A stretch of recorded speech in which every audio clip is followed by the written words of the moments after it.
akan memberikan pertanyaan. Ada 3 pertanyaan di sini terkait dengan bagaimana implementasi nilai-nilai Pancasila dalam kehidupan beragama dan pandangan dari Bapak, serta bagaimana kehidupan masyarakat saat ini, apakah sudah sesuai dengan nilai Pancasila atau belum.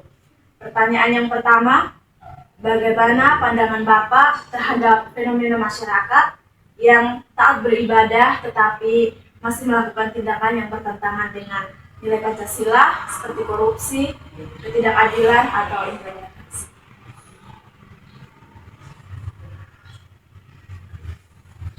Baik, terima kasih. Kalau pandangan kami sebagai agama Kristen terkait dengan implementasi dari nilai-nilai Pancasila dalam kehidupan masyarakat dan kehidupan umat, memang kita mengakui bahwa pengaruh dari perkembangan zaman, ilmu pengetahuan teknologi itu sedikit banyak memberi pengaruh bagi praktek kehidupan. Jadi misalnya waktu umat itu beribadah di gereja, itu kelihatannya baik gitu. Mereka khusyuk dalam beribadah, berdoa. Tetapi ketika mereka masuk dalam kehidupan yang nyata, dalam relasi dengan orang lain, itu menjadi tantangan tersendiri. Karena nilai-nilai iman itu kan tidak kemudian bisa diaplikasikan dalam kehidupan sehari-hari secara baik. Nah, dalam kaitannya dengan nilai-nilai Pancasila, ya, kita lihat misalnya ketuhanan yang Maha Esa saja ya.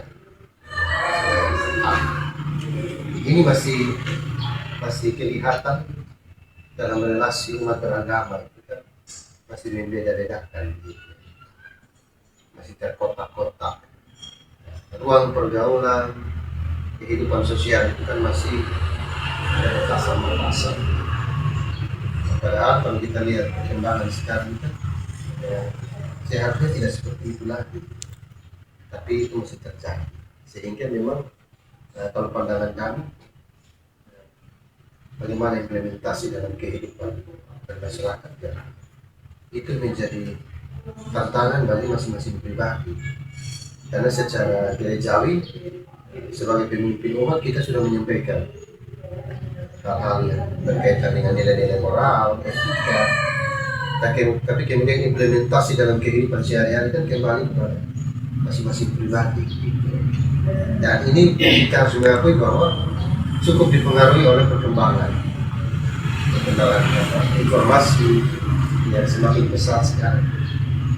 Kadang-kadang perkembangan zaman itu, arus informasi teknologi itu membuat banyak masyarakat, banyak umat beragama yang khususnya umat Kristiani tidak lagi kuat secara iman, secara fundamental mereka tidak kuat.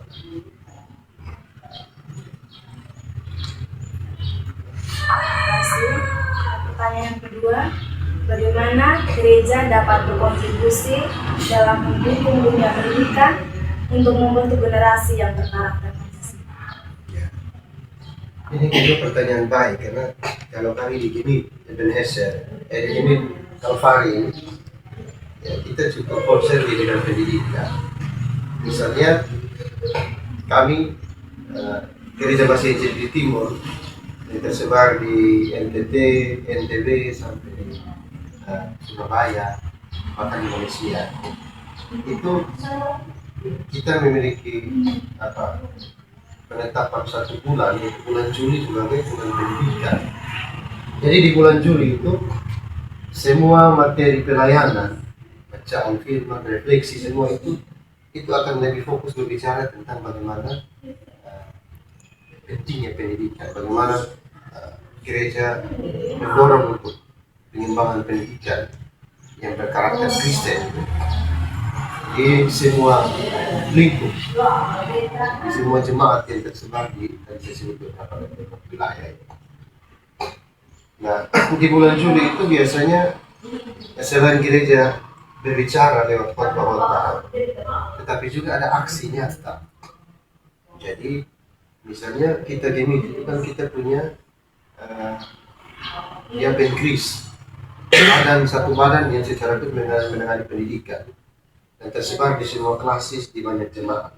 Misalnya di Kalvari sini itu ada PAUD, kami punya PAUD Kalvari yang memang dia tidak hanya fokus menerima khusus anak-anak dari umat Kristen, tetapi juga ada dari Muslim, ada dari Katolik, ya, yang bersekolah di sini. Tapi kita menekankan bagaimana pendidikan iman yang berdampak kepada nilai-nilai moral. Nah, kenapa gereja begitu konsen pada masalah pendidikan? Karena kita gereja memahami bahwa kalau bicara tentang masa depan gereja, masa depan masyarakat bangsa ini kan, itu dimulai dari bagaimana kita meletakkan dasar dan dimulai dari pendidikan usia dini. Makanya kebanyakan gereja-gereja besar itu dia kalau misalnya pendidikan menengah ke atas kurang, tapi lebih kepada pendidikan usia dini, PAUD, TK, dan SD atau atas seperti itu. Karena kita punya pemahaman bahwa bagaimana kita meletakkan dasar iman Kristen yang bermuara pada itu, pertumbuhan spiritualitas, sehingga ke depan dalam perjalanan mereka itu kan moralitas dan etika mereka kan tidak perlu diragukan lagi. Jadi dalam rangka mendukung itu di bulan Juli itu kita ada tangguh khusus. Jadi selain tangguh persembahan umum, ada satu tangguh khusus di bulan Juli itu untuk pendidikan. Jadi kita akan distribusi ke kantor sinode, kemudian bagi yayasan yang membidangi itu akan transfer ke sekolah-sekolah Kristen yang ada di wilayah pelayanan. Seperti itu yang sudah dilakukan oleh gereja. Sebagai pertanyaan penutup, apa langkah nyata yang harus dilakukan oleh keluarga, gereja, dan juga masyarakat agar nilai Pancasila ini tidak hanya menjadi materi pelajaran, tetapi benar-benar menjadi karakter dan budaya hidup generasi berikut? Jadi dalam langkah nyata tindakan konkret itu kita di gereja Protestan khususnya di gereja Masih di Timur ya, secara umum itu selain bulan Juli yang ditetapkan sebagai bulan pendidikan, itu biasanya di bulan Oktober, bulan keluarga, kemudian ada bulan budaya di bulan Mei, bulan-bulan tertentu itu tema-tema yang kemudian menjadi tema besar dalam refleksi baik di gereja-gereja maupun nanti di keluarga-keluarga. Itu kan ada semacam ibadah-ibadah keluarga ya. Ibadah-ibadah keluarga itu kita bagikan materi-materinya yang memang lebih fokus ke situ. Kalau bulan keluarga bagaimana menata kehidupan keluarga baik secara moral maupun ya etis dengan landasan firman Tuhan itu, sehingga memastikan bahwa anak-anak itu dalam proses perkembangan mereka benar-benar mereka mengalami mendapatkan nutrisi yang bagus. Ya, nutrisi ini kan tidak bicara tentang asupan gizinya, tetapi nutrisi rohani maksudnya. Misalnya kita ada waktu tertentu di mana dari jam 7 malam sampai jam 9 itu puasa kece dalam keluarga, sehingga di situ ada doa, kemudian ada ruang untuk mereka berkomunikasi orang tua dan anak-anak, yaitu merupakan terobosan-terobosan yang dilakukan oleh gereja. Nah selain itu dalam bulan-bulan saya sebutkan tadi, bulan budaya, bulan keluarga, bulan pendidikan itu kita lebih bagaimana memberdayakan keluarga-keluarga. Jadi mereka tidak istilahnya dari gereja yang turun dan melayani, tapi kita memberikan semacam materi dan mereka mencoba untuk mendalami dalam ibadah, refleksi, dalam sharing bersama.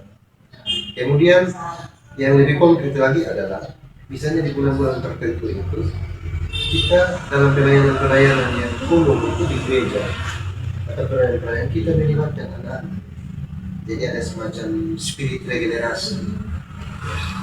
Jadi, mereka yang dilibatkan dalam kegiatan-kegiatan, mereka yang berperan dalam dalam liturgi, dalam penuntasan segala macam. Kita memberi ruang bagi mereka untuk mereka juga belajar berkreasi lewat momen-momen perayaan seperti itu. Nah itu langkah-langkah konkret yang memang kita gereja bisa buat. Selain kita memberi arahan secara umum, nah kan gereja kan tidak mungkin masuk sampai di tiap rumah, atau dengan cara itu kita memastikan bahwa sedikit banyak gereja bisa berkontribusi untuk bagaimana moralitas dan spiritualitas dari anak-anak. Saya kira seperti itu. Terima kasih Pak untuk jawaban yang sudah Bapak berikan. Kiranya jawaban yang tadi juga itu bisa menambahkan pengetahuan kepada kami. Terima kasih. Terima kasih.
Dalam beberapa waktu lalu seperti dia tidak hadir di anak sekolah.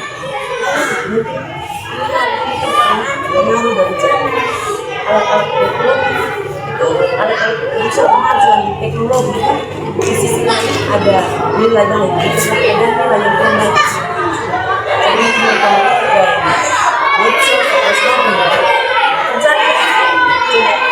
tidak ada hal-hal yang biasa yang tidak pantas bagi anak sekolah, anak-anak kecil.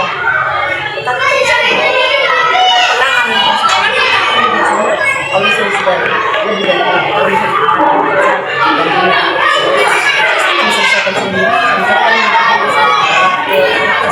kalau sudah memiliki awal batas rajin,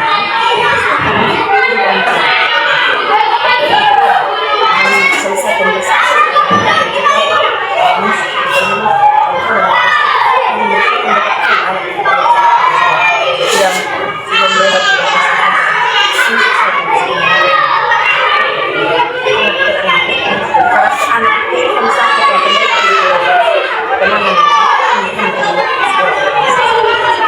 Saya baru 3 tahun saya seperti itu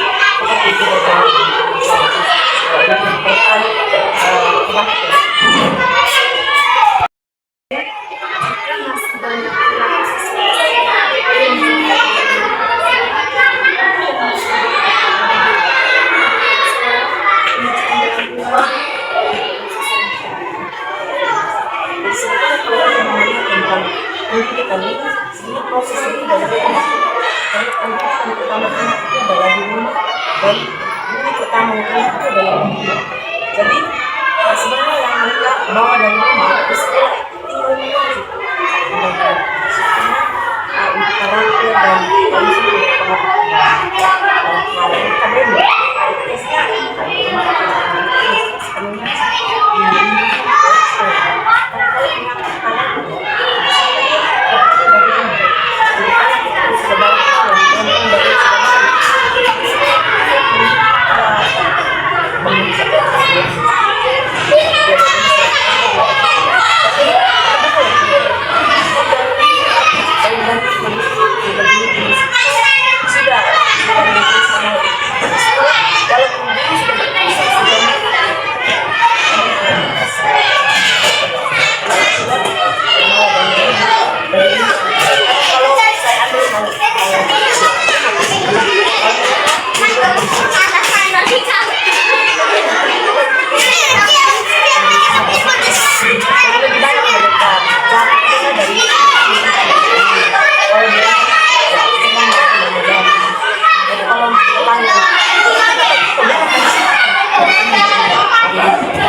statement dari anak di sekolah itu dan sistem itu ini adalah masalah harus satu supaya awal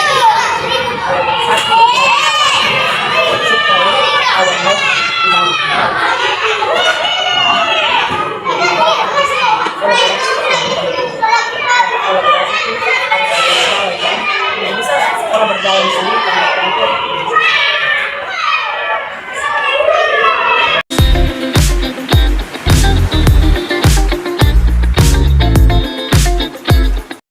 Ibu, perkenalkan nama saya Elsa Maria Antonita Bani. Saya Angelino Dedi Sangkeda. Dan saya Ibu Agnes Setianti Domina. Saya Teten Bapakan. Saya Maria Felicia Tiarasin. Kami mahasiswa dari Universitas Nusa khususnya program studi Pendidikan Guru Sekolah Dasar, dan terima kasih untuk Ibu yang bersedia meluangkan waktunya untuk diwawancarai. Untuk itu kami minta perkenalan. Saya sendiri berkenal menjadi Sekretaris Ekonomi Studi Manajemen dari latar belakang sebelumnya kampus Partai Politik, dan sejauh ini juga masih mengurus Partai Politik. Karena kemarin diminta untuk wawancara ini, saya sebagai tokoh politik. Mungkin begitu perkenalan dari saya. Selanjutnya ada bisa langsung ke pertanyaan. Baik, kami juga ingin menggali pandangan dan pengalaman Ibu terkait dengan topik yang kami ingin tanyakan, yaitu bagaimana implementasi nilai-nilai Pancasila dan pandangan dari tokoh politik.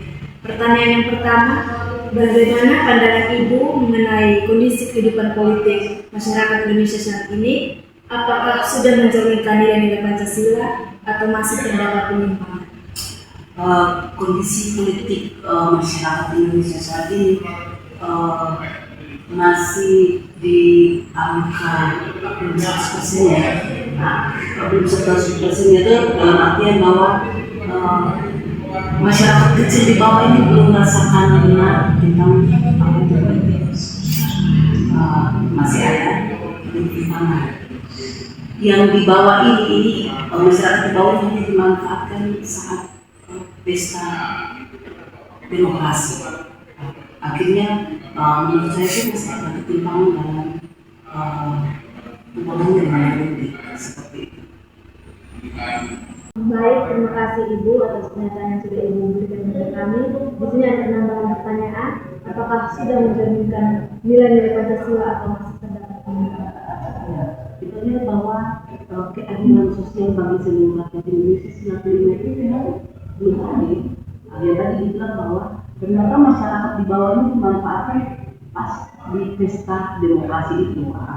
Jadi nilai-nilai Pancasila yang mencerminkan masyarakat Indonesia yang saat ini penerapan secara keseluruhan, implementasi nyata dari partai politik dan lain-lain itu belum terasa. Belum terasanya itu yang tadi dibilang bahwa ada ketimpangan sosial. Jadi nilai-nilai Pancasila yang budaya keadilan sosial bagi seluruh rakyat Indonesia sama sekali belum kita rasa relevansinya. Baik, kita akan masuk ke pertanyaan kedua. Apa peran politik dalam memastikan bahwa kepentingan rakyat lebih diutamakan dibandingkan kepentingan partai politik atau kelompok tertentu dalam penyusunan kebijakan? Mereka yang diutus untuk duduk di parlemen bisa lepas dari peran partai politik sebenarnya. Minta maaf, boleh ulang pertanyaan pertanyaan? Apa peran politik dalam memastikan bahwa kepentingan rakyat lebih diutamakan dibandingkan kepentingan partai politik atau kelompok tertentu dalam penyusunan kebijakan? Kepentingan rakyat lebih penting ya dalam mengambil keputusan itu memang membutuhkan orang-orang yang di parlemen tidak lepas dari mereka yang paham tentang politik. Kebijakan apapun selama kita masih berdasar pada Pancasila itu untuk mufakat mendapatkan jawaban dari bahasa saatnya penyambung lidah rakyat itu kan dari DPR. Nah, itu tidak bisa lepas dari politik. Jadi sejauh ini yang saya lihat untuk urusan bernegara dan bermasyarakat itu masih diutamakan dibandingkan kepentingan partai politik atau kelompok tertentu dalam penyusunan kebijakan. Maaf, bisa saya pegang lembaran pertanyaan? Oke, pertanyaan kedua, apa peran politik dalam memastikan bahwa kepentingan rakyat lebih diutamakan? Apa peran politik? Ya, peran politik itu, nih, ini pertanyaan sebenarnya agak sensitif sih, lebih ke kepentingan. Yang tadi bagaimana kita mengutamakan masyarakat daripada partai politik. Ya, mereka yang putusan yang duduk di parlemen itu representasi dari kita masyarakat. Semestinya ketika mereka sudah terjun ke politik, yang lebih diutamakan itu masyarakat, ya kan, bukan partai politik. Tapi tidak bisa terlepas juga dari partai politik karena mereka putusan dari partai politik juga.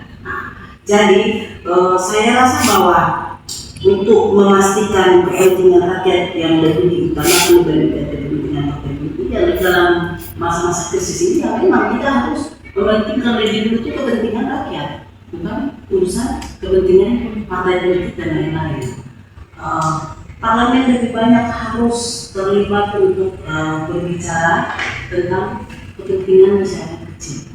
Untuk urusan partai politik kan setiap partai itu punya anggaran dasar anggaran rumah tangga yang mengatur tentang sistem mekanisme seperti apa. Tapi kembali ke untuk urusan universal, ya urusan masyarakat lebih dulu diprioritaskan daripada urusan partai politik dan lain-lain seperti itu. Sebagai pertanyaan penutup, jika Pancasila dijadikan sebagai dasar negara dan pedoman dalam berpolitik, mengapa masih banyak masyarakat yang merasakan ketimpangan, ketidakadilan, dan kurangnya kepercayaan terhadap lembaga politik? Apa langkah nyata dari bagian politik untuk menjembatani kesenjangan tersebut?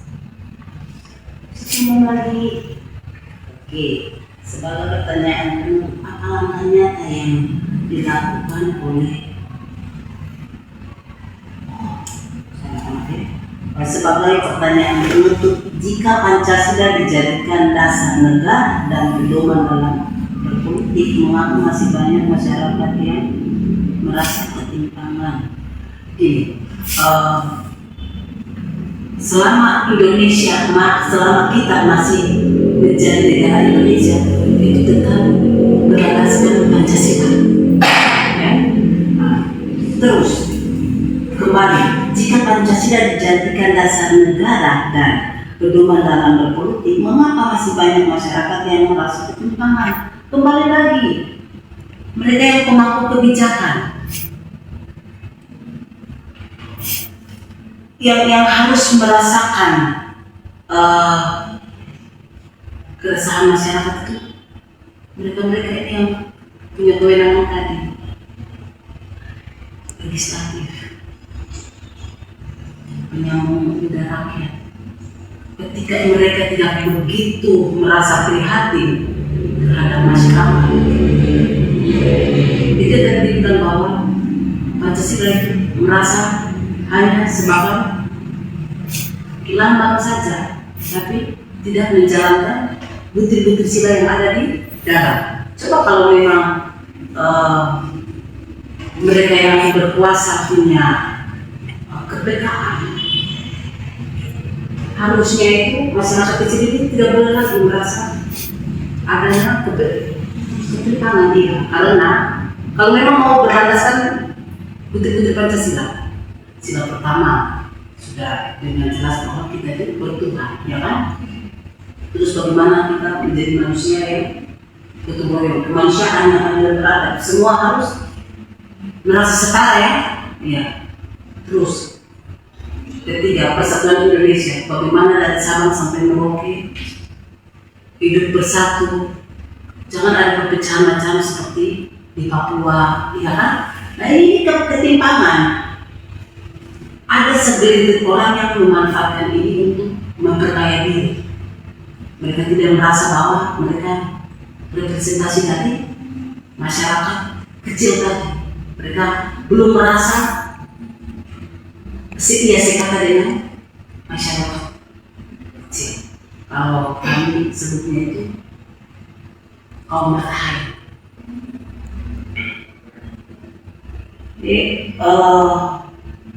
Kasihan sekali, padahal Pancasila ini dasar negara yang sudah menjelaskan dengan begitu baik bahwa kita kalau bertuhan itu seperti apa, ya kan? Tidak ada agama yang ini merasa bahwa dia punya Tuhan paling benar, ya kan? Kalau benar-benar kita mengimplementasikan ini, tapi kenyataannya kan tidak, ya. Hanya orang-orang yang merasa bahwa dasar negara Pancasila atau orang tertentu dan partai tertentu saja yang memang punya ideologi Pancasila yang paham akan ini. Terus mengapa masih banyak masyarakat yang merasakan ketimpangan yang tadi dibilang bahwa belum merata, ya. Dia stagnan di tokoh-tokoh tertentu saja. Terus ketidakadilan dengan negara lembaga politik.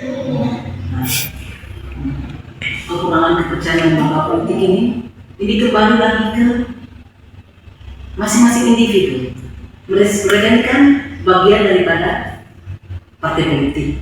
Nah, ketika dalam menjalankan ini, ego masing-masing, si A dia mungkin dengan egonya mau lebih dari yang lain, akhirnya ada korupsi, ya kan? Nah, ini yang membuat citra partai politik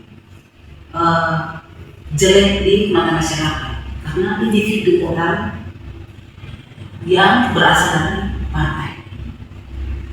Bisa tangkap, ya? Oke. Terus, apa langkah nyata untuk menjembatani kesenjangan tersebut? Ya, kalau langkahnya ada, ya kita lebih banyak bersuara. Kita punya siapa nih? Kita harus menarget bahwa siapa yang kita percaya untuk bisa menyuarakan ini.